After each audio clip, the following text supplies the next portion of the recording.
الحنين للبنان بيحمل معه غصة وعتب.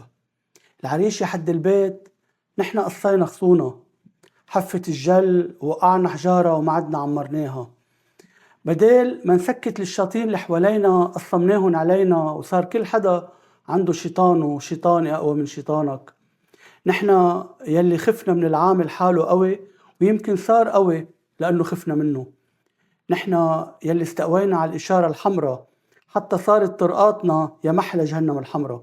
نحن يلي قلنا عن الفاسد شاطر والشاطر بشطارته، وما انتبهنا انه نحن اللي عم ندفع فاتورة شطارته من جيبة أولادنا. نحن يلي صرنا بس عداد لحوادث السير، للرشاوى، للكسرات، للصفقات المشبوهة، لأعداد الشباب اللي عم تهاجر. نحن يلي قبلنا ما يكون في كهرباء، ما يكون في مي، وما يكون في عدل، وما يكون في تطبيق للقانون. وبذات الوقت ما قبلنا ما يكون في لبنان. بس لبنان شو هو غير هودي كلهم؟ وشو وظيفة وحقوق كل مواطن تجاه بلده إلا هودي كلهم؟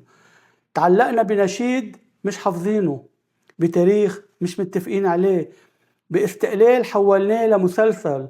قلنا لبنان وديع الصافي وصباح ما بينهار، وما سكرنا عند غيابه ننهار. سألنا العالم مين عنده مثل طبيعة لبنان، حتى احترقت نص طبيعة لبنان وما عرفنا مين اللي حرقها. كان عنا أجمل أسواق وبيروت عروسة الأمم، حتى صرنا بأسواق الأمم مشروع بيع وشراء.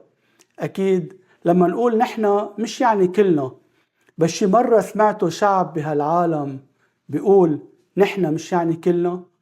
الحنين للبنان حلو بس صعب وقاسي، لأنه فوق الحنين غصة.